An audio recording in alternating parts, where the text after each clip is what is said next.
कहानी की शुरुआत में हम मॉरिस नाम के एक शातिर चोर को देखते हैं जिसे बैंक से चोरी के केस में पुलिस ने पकड़कर उम्र भर की कैद के लिए दुनिया की सबसे सिक्योर जेल एल्कट्राज में कैद करने के लिए ले जा रहे होते हैं। एल्कट्राज एक ऐसी जेल है जिसे समंदर के बीच एक छोटे से आइलैंड पर बनाया गया है, यानी अगर कोई कैदी जेल तोड़कर बाहर भी आता है तब भी वो भाग नहीं सकता क्योंकि आगे उसका रास्ता पानी रोक लेता है। इसीलिए इस जेल को दुनिया का सबसे सिक्योर जेल का दर्जा हासिल था। यहाँ सिर्फ दुनिया के टॉप क्रिमिनल्स को रखा जाता, लेकिन जल्द ही इस जेल का रुतबा मिट्टी में मिलने वाला था क्योंकि अब इस जेल में एंट्री हो चुकी थी फ्रैंक मॉरिस नाम के एक शातिर चोर की, जो पहले भी कई बार जेल तोड़कर भाग चुका है। लेकिन इस बार मॉरिस थोड़ा घबरा गया क्योंकि ये जेल बहुत ही ज्यादा सिक्योर थी। मगर मॉरिस को यहाँ अपनी पूरी जिंदगी बिल्कुल भी नहीं बितानी थी। वो जल्द से जल्द इस जेल से भागना चाहता था। जेल में एंटर होते ही मॉरिस भाग जाने का सोचने लगा। मॉरिस को सर से पांव तक फुल चेकिंग करके उसे एक सेल में लॉक किया जाता है। एक गार्ड आकर मॉरिस से कहता है, वेलकम टू एल्कट्राज, और यहाँ से होती है असली कहानी शुरू। तभी अचानक एक बेल बजती है और सभी सेल के गेट्स ऑटोमेटिकली खुल जाते हैं। अफसर कैदियों को बाहर बुलाते हैं। इस जेल का डिसिप्लिन भी बहुत सख्त है। कैदियों को साफ सफाई और अपने टाइम पर सेल में जाने के रूल्स को फॉलो करना होता है। सब एक जैसा यूनिफॉर्म पहनकर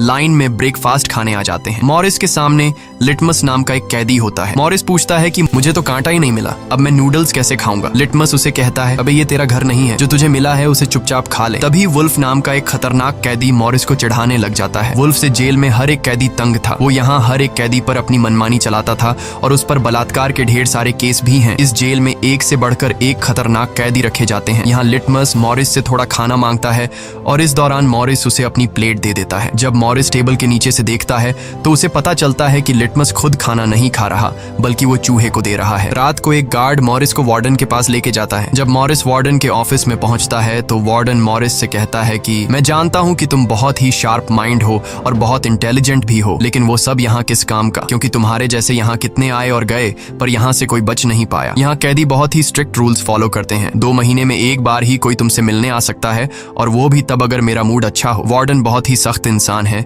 जो जरा सी गलती पर भी कैदियों को बहुत ही स्ट्रिक्ट पनिशमेंट देता है। वार्डन कहता है, यहाँ से भागने का सोचना भी मत, नहीं तो तुम्हारे टुकड़े टुकड़े कर दिए जाएंगे। जिस पर मॉरिस जवाब देता है, नहीं सर, आपके होते हुए यहाँ से कौन भागने का सोच सकता है। लेकिन असल में पहले दिन से ही मॉरिस के दिमाग में यहाँ से भागने की प्लानिंग शुरू हो चुकी थी। इस दौरान मॉरिस मौका देखते ही वार्डन का नेल कटर चुरा लेता है, जो वैसे तो बहुत ही छोटी सी चीज थी, पर मॉरिस को पता था कि एल्कट्राज जैसे जेल में इस छोटे से नेल कटर से भी बहुत बड़ा काम लिया जा सकता है। मॉरिस वापस सेल में आते ही इस नेल कटर को बाइबल में छुपा देता है। अगले दिन बाथरूम में वुल्फ फिर मॉरिस को परेशान करने लगता है, पर इस बार मॉरिस उसे छोड़ने वाला नहीं था। अब मॉरिस अपना असली रूप दिखाता है और उसे पकड़कर उसकी खूब धुलाई करता है। वुल्फ को पीटने के बाद अब मॉरिस का पूरे जेल में एक अलग रुतबा बन गया। हर कोई मॉरिस से डरने लगा। इसके बाद मॉरिस को लाइब्रेरी में काम दिया जाता है। वहाँ इंग्लिश नाम के एक आदमी से उसकी मुलाकात हो जाती है। वो इस जेल का सीनियर कैदी है। इंग्लिश को भी 2 आदमियों के कत्ल की वजह से उम्र भर की कैद सुनाई गई थी। उसने इस जेल में अपनी आधी जिंदगी गुजार दी थी। वो इस जेल के चप्पे चप्पे से वाकिफ है। उसे जेल की हर बात की खबर रहती है। उसे यह भी पता होता है कि आज सुबह मॉरिस और वुल्फ की लड़ाई हुई थी। वो मॉरिस को कुछ किताबें देता है जिन्हें मॉरिस को हर एक कैदी के सेल में पहुंचाना होता है। अगले सीन में खुले जगह को दिखाते हैं जहां कैदी कोई न कोई गेम खेल रहे होते हैं। तभी वो डॉक नाम का एक आर्टिस्ट से मिलता है जो खुद की पेंटिंग बना रहा होता है। डॉक एकदम सीधा साधा और डिसेंट इंसान है जो कई सालों से यहाँ सजा काट रहा है। उसे पेंटिंग करने का बहुत ही शौक था और अपना ज्यादातर वक्त वो पेंटिंग में ही लगाता। डॉक का कहना था कि एल्कट्राज जैसी जेल में कोई भी पागल हो सकता है, पर उसकी पेंटिंग की वजह से अब तक उसका दिमाग नॉर्मली चल रहा है। मॉरिस डॉक से पूछता है कि इस पेंटिंग में ये फूल क्यों बना के रखा हुआ है, तुम्हारी शर्ट में ऐसा तो कुछ नहीं। डॉक कहता है कि यह मेरी खुशी है जो सिर्फ पेंटिंग में है, मेरे मन में नहीं। उसके बाद मॉरिस जब अपने दाएं तरफ देखता है तो उसे ऊपर इंग्लिश दिखाई देता है। मॉरिस इंग्लिश की तरफ जाता है। जब मॉरिस उसके करीब जाता है तो उसके चेले मॉरिस को रोक देते हैं। तब इंग्लिश इशारा करता है कि अपना ही आदमी है, आने दो। मॉरिस उसके पास जाकर बैठ जाता है और तुरंत अपने दिल की बात छेड़ देता है। मॉरिस उससे कहता है कि यहाँ से बचने में आप मेरी मदद करेंगे। ये बात सुनकर इंग्लिश तो हंस पड़ता है। देखो बेटा, ये महज सिर्फ जेल नहीं है, ये हम सब की कब्र है। यहाँ से निकलना है तो पहले हमें मरना पड़ेगा, तब जाके हमारी डेड बॉडी यहाँ से कब्रिस्तान तक पहुँच पाएगी। चलो मान भी लो कि तुम इन बड़ी दीवारों पर चढ़ भी गए और उसके बाद खतरनाक फोर्सेस को क्रॉस भी कर लिया और किसी जादुई शक्ति से तुम यहाँ के सैकड़ों गार्ड से बचकर जेल से बाहर भी निकल जाओ, तब भी यहाँ से भाग नहीं पाओगे क्योंकि आगे तुम्हारा रास्ता समुंदर रोक लेगा। इसलिए टाइम बर्बाद मत करो और चुपचाप सजा काट लो, कम से कम जिंदा तो बचे रहोगे। लेकिन मॉरिस अपने इरादे का पक्का था। वो हर हाल में इस जेल से भागना चाहता था। उस रात एक अफसर मॉरिस को बताता है कि तुम्हें कल से कारपेंट्री का काम दिया गया है, 1 घंटे का 50 सेंट्स दिहाड़ी भी दी जाएगी। मॉरिस फौरन इस काम के लिए राजी हुआ क्योंकि उसे लगा कि वहाँ उसे कोई ऐसा औजार मिल सकता है जिससे उसके भागने में काम आ सकता है। अगले दिन मॉरिस लिटमस से यहाँ से बचने का रास्ता पूछता है। लिटमस कहता है, अरे ये तो बहुत ही आसान है, हर सेल में एक एयर वेंट होता है, उसके जरिए तुम छत पर पहुंच सकते हो, वहाँ से शायद तुम बच पाओ। और मॉरिस की बातों पर मुस्कुराते हुए वहाँ से चला जाता है। तब डॉक मॉरिस को खबरदार कर देता है कि वुल्फ तुम्हारी तरफ आ रहा है। तभी वुल्फ मॉरिस पर चाकू से वार करने आता है। मॉरिस अपना कोट हाथ में लपेटकर उसके साथ लड़ने लग जाता है। इतने में एक गार्ड उसे रोकने आता है तो वुल्फ गार्ड पर भी चाकू से वार कर देता है। अब मामला बिगड़ जाता है और वॉच टावर का गार्ड शूट करने लगता है। तब जाकर मॉरिस और वुल्फ लड़ना बंद करते हैं। मॉरिस को पता नहीं था कि वॉच टावर पर भी एक गार्ड है। वो अब एक एक करके इस जेल की हर बात को नोटिस करने लग जाता है। मॉरिस और वुल्फ को गार्ड्स डी ब्लॉक में ले जाते हैं, जहाँ रात भर कैदियों को अंधेरे में रखकर टॉर्चर किया जाता है। ये एक ऐसा सेल था जहाँ कोई भी कैदी नहीं जाना चाहता था। जाने से पहले वुल्फ मॉरिस को धमकाता है कि बेटा, तेरी मौत तो मेरे हाथों होगी। उस रात मॉरिस को तरह तरह के टॉर्चर्स सहने पड़ जाते हैं, जिससे उसकी हालत काफी खराब हो जाती है। 2 हफ्ते तक इस अंधेरे वाले सेल में रहने के बाद उसे वापस उसके सेल में लेके आते हैं, जहां लिटमस अपने पालतू चूहे से मॉरिस को एक नोट भेजता है जिसमें लिखा होता है, वेलकम बैक मॉरिस। एक दिन चार्ली नाम का एक नया कैदी आता है जिसे मॉरिस के पास वाले सेल में रखा जाता है। मॉरिस और चार्ली में जल्दी दोस्ती हो जाती है। मॉरिस फिर उसे अपने दूसरे दोस्तों से भी मिलवाता है। उसी समय वार्डन बिना किसी को बताए हर एक कैदी के सेल को चेक करता है। जब वो डॉक के सेल में जाता है तो डॉक के सेल में उसके बनाए हुए कई पेंटिंग्स होते हैं। वार्डन हैरान रह जाता है कि दिन ब दिन उसकी पेंटिंग तो बढ़ती जा रही है। डॉक ने वार्डन की पेंटिंग भी बना के रखी होती है। उसे देखकर वार्डन मुस्कुराने लग जाता है, लेकिन पता नहीं क्यों अगले दिन वार्डन डॉक के सेल में बनाई गई सभी पेंटिंग्स को बाहर फेंकने का गार्ड्स को ऑर्डर देता है। वार्डन के इस फैसले ने डॉक को अंदर से पूरी तरह तोड़ दिया, क्योंकि डॉक सिर्फ अपनी पेंटिंग के ही सहारे जिंदा था। वह अपने हर एक बनाए हुए पेंटिंग से बहुत प्यार करता था, क्योंकि यहाँ उसकी सिर्फ एक ही खुशी थी और वो भी उस बेचारे से छीन ली गई। मॉरिस उसे समझाता है कि कोई बात नहीं, वो सिर्फ पेंटिंग ही तो थी, तुम और भी बना सकते हो। लेकिन डॉक इस सदमे से बाहर नहीं आ पा रहा था। अगले दिन उसे देखकर मॉरिस गार्ड से कहता है कि प्लीज डॉक पर नजर रखिए, वो बहुत ही परेशान दिख रहा है, कहीं वो खुद को नुकसान न पहुंचा ले। फिर गार्ड मॉरिस को कहता है, तुम अपने काम से काम रखो। डॉक को भी मॉरिस के साथ कारपेंटर का काम दिया जाता है। तभी डॉक छुपकर मॉरिस की जेब में कुछ रख देता है। उसके बाद वो एक गार्ड को बुलाता है और कारपेंटरी के लिए दी गई कुल्हाड़ी से अपनी 3 उंगलियां काट लेता है और कहता है कि जिन उंगलियों से मैं पेंट नहीं कर सकता उनकी मुझे जरूरत नहीं है। यह कहकर वो चिल्लाने लग जाता है। तब गार्ड उसे पकड़ कर ले जाते हैं। मॉरिस देखता है कि डॉक ने उसके कोट में वही फूल डाल दिया है जिससे उसने अपनी पेंटिंग बनाई थी। शायद वो मॉरिस को बताना चाहता है कि इन लोगों ने मेरी खुशी मुझसे छीन ली। मॉरिस डॉक की कटी हुई उंगलियां उठाकर एक डिब्बे में डालता है और गार्ड को देखकर कहता है कि जाओ अपने वार्डन को दे दो, वो इसे देखकर बहुत खुश होगा। अगले दिन मॉरिस अपने सेल में बैठा होता है। तभी वो देखता है कि एक कॉकरोच एयर वेंट के अंदर जा रहा है, जिससे उसे अंदाजा हो जाता है कि यहाँ से बाहर जाने का कोई रास्ता जरूर होगा। इतने में इंग्लिश आकर बताता है कि डॉक ने खुद की उंगलियां इसलिए काटी क्योंकि उसे पेंटिंग करने की परमिशन रद्द कर दी गई थी, इसीलिए उसने तंग होकर अपनी उंगलियां काट लीं। यह जानकर मॉरिस को बहुत गुस्सा आता है। अगले दिन डाइनिंग हॉल में वार्डन मॉरिस से पूछता है कि तुम इस डॉग को इतना सपोर्ट क्यों कर रहे हो। वह कहता है ऐसा कुछ नहीं है। ये कहकर मॉरिस वापस टेबल पर जाकर बैठ जाता है। वहाँ उसकी मुलाकात 2 भाइयों जॉन और क्लैरेंस से होती है, पर मॉरिस उनसे ऐसे बात करता है जैसे वह उन्हें पहले से जानता हो। जॉन और क्लैरेंस दरअसल ये दोनों किसी और जेल में मॉरिस के गैंग में थे। जॉन को अब जेल से भागने का काम आसान लगने लगा क्योंकि ये दोनों भाई मॉरिस की तरह शार्प माइंड थे और अब ये तीनों जेल से भागने की प्लानिंग करने लगे। दोपहर को चार्ली की गर्लफ्रेंड उससे मिलने आती है। दूसरी तरफ इंग्लिश की बेटी उससे मिलने आई होती है। इंग्लिश अपनी बेटी को देखते ही उसकी आंखों में आंसू आ जाते हैं क्योंकि उसकी बेटी उसकी गैर मौजूदगी में काफी बड़ी हो चुकी थी और इंग्लिश को अपनी बेटी का बचपन न देख पाने का बहुत अफसोस था। दूसरी तरफ चार्ली को उसकी वाइफ बताती है कि तुम्हारी माँ बहुत बीमार है और डॉक्टर कहते हैं कि वह 1-2 महीनों से ज्यादा नहीं बच पाएंगी। ये बात सुनकर अब चार्ली भी अल्काट्राज से भागने का सोचने लगता है और इतने में गार्ड आकर कहता है कि बात करने का समय खत्म हो चुका है। अब चार्ली बहुत परेशान होता है। वह उस रात मॉरिस से कहता है कि अगर तुम यहाँ से भागने का प्लान बनाओ तो मुझे भी शामिल कर लेना। अगले दिन मॉरिस, चार्ली, जॉन और क्लैरेंस की मीटिंग होती है। तब मॉरिस उन्हें बताता है कि हर सेल का एयर वेंट ऊपर छत पर खुलता है और दूसरी बात ये कि ये जगह खारे पानी से भरे समुद्र के बीच है, जिसकी वजह से दीवारें कमजोर हो गई हैं। मेरे पास एक नेल कटर है और मैंने खुदाई पहले से शुरू भी कर दी है। अगर मैं थोड़ा थोड़ा करके खोदूं और एक छोटा सा टनल बनाकर छत पर पहुंच जाऊं तो इस जगह की जांच करने के बाद पता चल जाएगा कि यहाँ से कैसे भागा जा सकता है। जॉन पूछता है कि रात को अगर गार्ड्स को पता चल गया कि तुम अपने सेल में नहीं हो तो उन्हें शक नहीं होगा क्या? तभी क्लैरेंस बताता है कि इस मसले का हल मेरे पास है। वो कहता है कि यहाँ मेरे पहचान का एक बार्बर है जो कैदियों के बाल काटता है। वह हमें बाल सप्लाई कर सकता है और उसे यूज करके हम एक डमी हेड बनाकर उसे बेड पर लिटा देंगे, जिसके बाद अगर हम दीवार की सुरंग से निकलकर ऊपर छत पर भी होंगे तब गार्ड्स को शक नहीं होगा, क्योंकि हमारे सेल के बेड पर नकली सिर रखे होंगे। पर बात अभी भी वहीं अटकी हुई थी कि जेल से तो निकल जाएंगे, लेकिन समुद्र का पानी कैसे पार करेंगे? मॉरिस जॉन से कहता है, देखो इसमें मुझे तुम्हारी मदद की जरूरत पड़ेगी। तुम तो क्लोजिंग डिपार्टमेंट में काम करते हो, वहां तुम्हें उन पुलिस अफसरों के लिए बनाए गए रेनकोट्स मिल जाएंगे, तो तुम कुछ रेनकोट्स चुरा कर मुझे दे देना। हम उससे एक ट्यूब बोट और लाइफ जैकेट बनाकर समुद्र को पार कर सकते हैं। यहाँ चार्ली कहता है, भाई मुझे भी कोई काम दो, मैं भी तुम लोगों की मदद करना चाहता हूँ। मॉरिस चार्ली से कहता है कि जब मैं वेंटिलेशन की जाली खोदूं तो तुम पहरा देना ताकि कोई गार्ड हमें देख न ले, और जब तुम खोदोगे तब मैं पहरा दूंगा। मॉरिस का प्लान सभी को पसंद आता है और उसी रात में काम शुरू कर देते हैं, लेकिन दीवार खोदने के लिए नेल कटर बहुत छोटा था, जिसे चलाने में मॉरिस को बहुत जोर लगाना पड़ता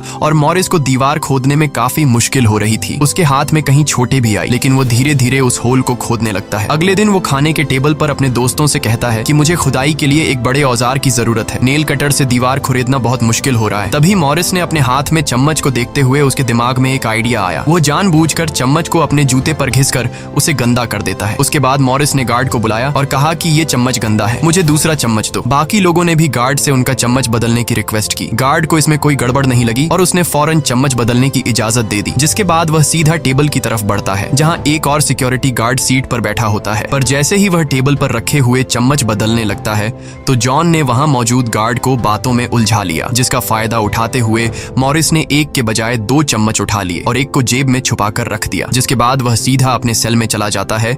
रात को इंग्लिश उसे बुक देने आता है तो मॉरिस पूछता है कि क्या यहाँ पर वेल्डिंग करने वाला कोई इक्विपमेंट मिलेगा? इंग्लिश समझ जाता है कि मॉरिस के सिर पर अब भी जेल से भाग निकलने का भूत सवार है। वह कहता है कि मैं तुम्हें पहले भी बता चुका हूँ कि तुम्हारी कोशिश बेकार हो जाएगी, क्योंकि तुम पकड़े जाओगे और शायद अपनी जान भी गंवा दोगे। इतने सालों में मुझे कभी भागने का ख्याल नहीं आया, क्योंकि मैं जानता हूँ ये इम्पॉसिबल है, लेकिन तुम जिद्दी हो तो मैं क्या कर सकता हूँ, करो कोशिश। लेकिन मॉरिस को उसकी वार्निंग का कोई फर्क नहीं पड़ता। वह अगले दिन लिटमस से माचिस मांगता है और कहता है कि अगर आप मेरी मदद करेंगे तो मैं आपके चूहे को अपने हिस्से का खाना हर रोज दूंगा। लिटमस खुश होकर ये डील मान जाता है, क्योंकि लिटमस को चूहा बहुत पसंद था। उसी रात लिटमस मॉरिस को अपने माचिस पास कराता है। मॉरिस नेल कटर के एक हैंडल को निकालता है, जिससे वह एक छोटा सा बेलचा बनाने जा रहा होता है। फिर वह चम्मच को तोड़कर नेल कटर की हैंडल से जोड़ लेता है। फिर माचिस चलाकर दोनों को अच्छी तरह से वेल्ड करके एक नुकीला औजार तैयार कर लेता है। बस फिर क्या था, वो वेंट के चारों ओर खुदाई शुरू करता है। चार्ली पहरा देता है। अगर कोई गार्ड उस तरफ आया तो वह तुरंत सीटी मारकर मॉरिस को सिग्नल देगा, पर पहरा देते देते चार्ली की आंख लग जाती है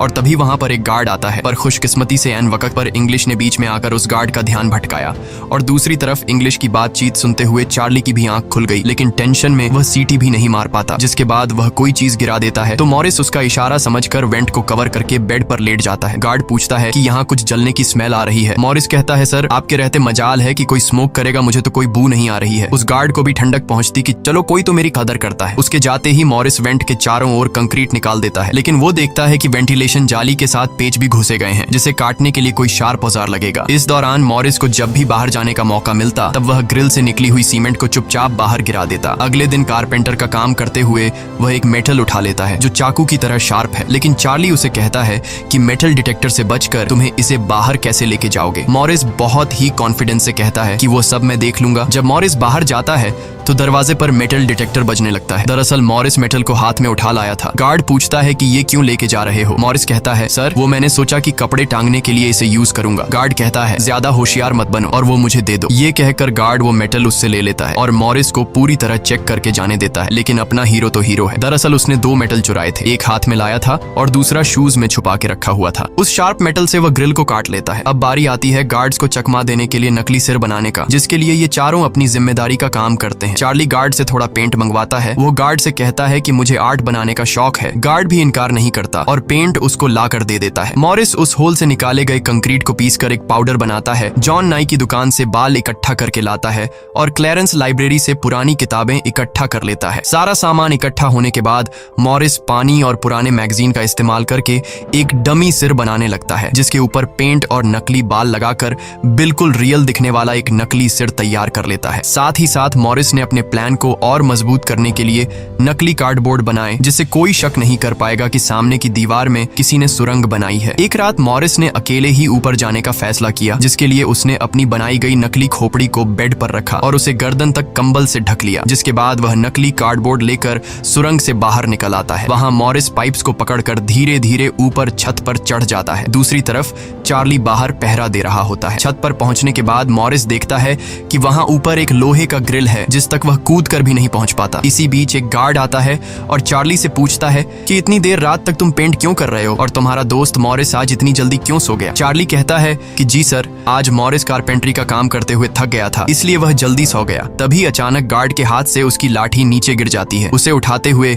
वो देखता है कि मॉरिस के बाल बहुत अजीब दिख रहे हैं। अब चार्ली डर के मारे कांपने लगता है कि आज तो काम से गए। गार्ड मॉरिस के सेल के अंदर हाथ घुसाकर उसके बाल टच करता है तो मॉरिस पूछता है, क्या हुआ सर, मेरे बाल इतने खूबसूरत हैं क्या। लकीली एन वक्त पर मॉरिस नीचे आकर वहां लेट गया था। अगले दिन मॉरिस अपने साथियों को बताता है कि छत पर एक रास्ता है, लेकिन उसे एक ग्रिल से बांध के रखा हुआ है और वह ग्रिल बहुत ऊंचाई पर है। मुझे एक और साथी की मदद चाहिए। तब जॉन कहता है कि मैंने अपना वेंट पूरी तरह खोद दिया है, आज रात मैं भी वहां पहुंच जाऊंगा, दोनों मिलकर ग्रिल को खोलेंगे। उसी रात मॉरिस और जॉन अपने वेंट्स के जरिए छत पर पहुंच जाते हैं। जॉन मॉरिस को उठाता है और मॉरिस ग्रिल को पकड़ लेता है। जॉन देखता है कि यह लोहे का ग्रिल बहुत ही मजबूत है और उसे पूरी तरह से वेल्ड किया गया है। उसे निकालने का एक ही रास्ता है और वह है इसे ड्रिल मशीन से काटना। अगले दिन म्यूजिक क्लास में सभी अपनी अपनी मर्जी का इंस्ट्रूमेंट बजा रहे होते हैं। तभी मॉरिस की नजर वहां रखे एक छोटे से पंखे पर पड़ती है, जिसे देखकर मॉरिस को लगता है कि वह इस पर काम करके एक ड्रिल मशीन बना सकता है, जिसके लिए वह चार्ली से कहता है कि तुम किसी तरह करके इस पंखे को यहाँ से छुपा लो। चार्ली बड़ी आसानी से इस छोटे से पंखे को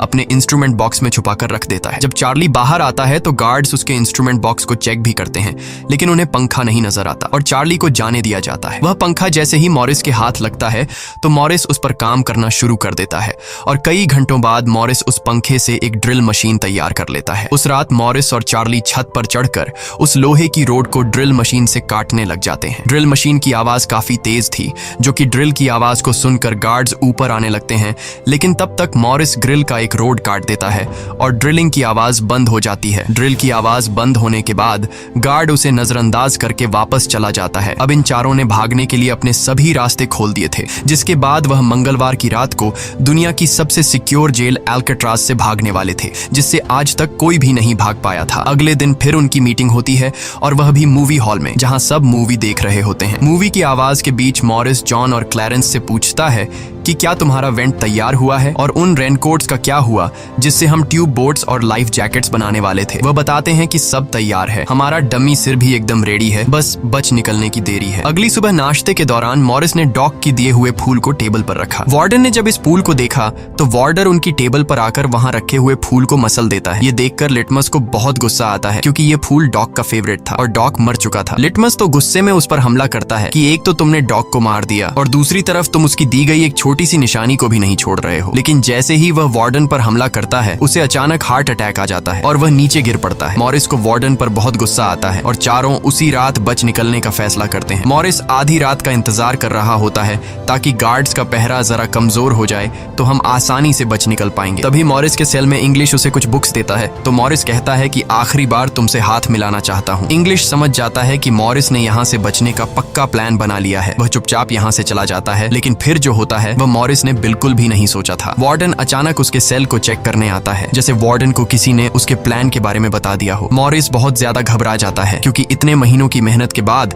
उसकी मेहनत पर पानी फिरने वाला था। वार्डन ने मॉरिस के सेल के हर एक कोने को चेक करने का हुक्म दिया। गार्ड मॉरिस के सेल की हर एक चीज को चेक करता है, लेकिन मॉरिस कोई आम कैदी नहीं था कि उसने कोई छोटा मोटा प्लान बनाया था, बल्कि उसने एकदम साफ और परफेक्ट प्लान बनाया था, जिसे वार्डन तो क्या बल्कि वार्डन का दादा भी नहीं पकड़ सकता था। यहाँ तक कि गार्ड ने जब खास उस जगह से सूटकेस हटाया जहां मॉरिस ने सुरंग करके भागने का रास्ता बनाया था, तो वहां भी मॉरिस नहीं पकड़ा गया, क्योंकि उसने पहले से ही एक नकली कार्डबोर्ड बनाकर दीवार में बिल्कुल बारीकी से फिट कर लिया था। जब वहां कुछ नहीं मिलता तो वार्डन और गार्ड चले जाते हैं, लेकिन गार्ड बताता है कि मॉरिस और चार्ली रात भर बातें करते रहते हैं, मुझे तो दाल में कुछ काला लग रहा है। वार्डन कहता है ठीक है, कल तुम मॉरिस का सेल चेंज कर दो, जिससे वो दोनों न साथ रहेंगे और न ही बात कर पाएंगे। अगले दिन ब्रेकफास्ट के टाइम पर वुल्फ मॉरिस को फिर धमकाता है और मॉरिस से कहता है कि आज रात तुम्हारी आखिरी रात होगी। मॉरिस अपने साथियों से कहता है कि यह गधा ठीक कह रहा है, आज रात यहाँ मेरी आखिरी रात ही होगी। लेकिन दोपहर को ही वुल्फ मॉरिस पर चाकू से वार करने जाता है। तभी इंग्लिश बीच में आकर वुल्फ को पकड़ लेता है। दरअसल इंग्लिश भी मॉरिस की मदद करना चाहता है, वह कामयाब हो या ना हो, लेकिन इंग्लिश मॉरिस के काम में मदद करना चाहता है। उस रात मॉरिस, जॉन, क्लैरेंस और चार्ली ने अपने अपने वेंट के रास्ते से निकलकर ऊपर छत पर मिलने का फैसला किया। यहाँ तो चार्ली अपने साथियों के साथ भागने के लिए राजी हो जाता है, लेकिन फिर जैसे ही वह सेल में पहुंचता है तो उसे घबराहट होने लगती है। सेल में अकेला बैठकर उसने प्लान में शामिल ना होने का फैसला किया और उसके बाकी 3 साथी अपने अपने वेंट के रास्ते से निकलकर ऊपर छत तक पहुंच जाते हैं। वह तीनों काफी देर तक चार्ली का इंतजार करते हैं, लेकिन काफी टाइम गुजरने के बाद जब उन्हें लगता है कि चार्ली नहीं आएगा तो वह चार्ली को छोड़कर निकलने का फैसला कर लेते हैं। वह तीनों अपने प्लान के मुताबिक आगे बढ़ने लगे, लेकिन इधर चार्ली की आंखों के सामने उसकी आजादी का सपना दूर होता जा रहा था। वह तीनों धीरे धीरे सर्चलाइट से छुपकर भागने लगे। इस तरह से वह छुप छुप कर बिल्डिंग के एंड पर पहुंच जाते हैं। तभी सेल में बैठे चार्ली के दिल में जोश आता है और वह भी भागने का इरादा कर लेता है। वह अपने वेंट के रास्ते से निकलकर ऊपर छत तक पहुंच जाता है, लेकिन अब बहुत देर हो चुकी थी क्योंकि वह अकेला वहां ऊपर के उस दरवाजे तक नहीं पहुंच पा रहा था। यानी उसने अपनी आजादी का मौका डर की वजह से गंवा दिया। दूसरी तरफ वह तीनों छत पर पाइप से लटक कर नीचे जमीन पर आ जाते हैं और टावर में बैठे सिक्योरिटी गार्ड की नजरों से बचते हुए जेल की आखिरी दीवार तक पहुंच जाते हैं। और फिर वह तीनों बारी बारी उस फेंस की दीवार पर चढ़कर जेल से बाहर निकल आते हैं। अब वह तीनों तेजी से दौड़ते हुए समंदर के किनारे आ गए। फिर वह तीनों रेनकोट को निकालकर उसमें मुंह के जरिए हवा भरने लग जाते हैं। मुंह से भरने में उन्हें काफी टाइम लग रहा था, लेकिन इसके अलावा उनके पास कोई दूसरा रास्ता नहीं था। इसीलिए वह तीनों अपनी पूरी जान लगाकर जैसे तैसे करके रेनकोट से बनी ट्यूब बोट को आखिरकार फुला देते हैं और बोट को पानी में डाल देते हैं। इस तरह से यह तीनों अल्काट्राज के रुतबे को मट्टी में मिलाते हुए भाग जाते हैं। अगली सुबह एक गार्ड हर सेल को चेक कर रहा होता है। शुरुआत में गार्ड को सब कुछ नॉर्मल दिखाई देता है, लेकिन जब वो चार्ली के पास पहुंचते हैं तो चार्ली अपने सेल में भूत की तरह खड़ा होता है और दिल ही दिल में खुद को ताने दे रहा होता है कि काश कल रात को थोड़ा सा हिम्मत जुटा लेता तो शायद बाकी लोगों के साथ बच निकल जाता। गार्ड पूछता है कि तुम्हारा दोस्त यह इतनी देर तक क्यों सो रहा है। यह कहकर वो मॉरिस के सेल में जाकर उसे आवाज देता है, लेकिन मॉरिस की तरफ से कोई जवाब नहीं मिलता तो गार्ड को गुस्सा आता है और वो सेल खोलकर उसे बालों से पकड़कर उठाने की कोशिश करता है। लेकिन जब गार्ड उसे जोर से ऊपर की तरफ खींचता है तो सिर नीचे गिर जाता है। यह देखकर गार्ड के पैरों तले जमीन ही खिसक गई, क्योंकि मॉरिस अब सेल में नहीं बल्कि बाहरी दुनिया के मजे ले रहा है। बेड पर तो उसने अपना डमी हेड छोड़ दिया था, जिसके बाद पूरे अल्काट्राज में सायरन बजने लग जाते हैं। पूरे जेल में यह बात फैल गई कि जेल से कुछ कैदी भाग चुके हैं, जिसके बाद वार्डन जेल के चप्पे चप्पे में उन तीनों को ढूंढने लगता है। जब वो तीनों जेल के अंदर नहीं मिलते तो वार्डन समुद्र में एक सर्च ऑपरेशन चलाता है। वार्डन को यकीन नहीं होता कि वो तीनों बच निकल गए।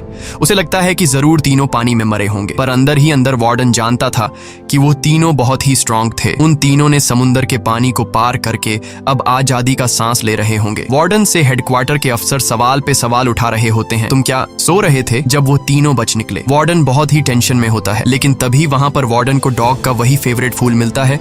इसका मतलब ये था कि मॉरिस वार्डन से डॉग का बदला भी लेना चाहता था। तब सर्च टीम का हेड आकर बताता है कि सर, हर तरफ सर्च हो चुका है, लेकिन उनकी बॉडीज नहीं मिली। अब वार्डन अपनी नौकरी और खुद की इमेज बचाने के लिए उसे कहता है कि जैसा मैं कहता हूँ वैसे रिपोर्ट लिखो कि उन तीनों ने बचने की कोशिश की, लेकिन वो तीनों पानी में डूबकर मर गए। लेकिन वॉल्टन की इस बात पर किसी को भी भरोसा नहीं हुआ, जिसके बाद मॉरिस अल्काट्राज जेल तोड़ने से पूरी दुनिया में जीनियस के नाम से मशहूर हुआ। इस घटना के 1 साल के बाद अल्काट्राज जेल को बंद कर दिया गया, क्योंकि अब इसकी कोई गारंटी नहीं थी कि यहाँ से कोई बच नहीं सकता। इस तरह से सच्ची कहानी पर बनाई गई ये फिल्म खत्म हो जाती है। अगर वीडियो आपको अच्छी लगी हो तो हमारे चैनल को सब्सक्राइब और वीडियो को लाइक जरूर कीजिएगा।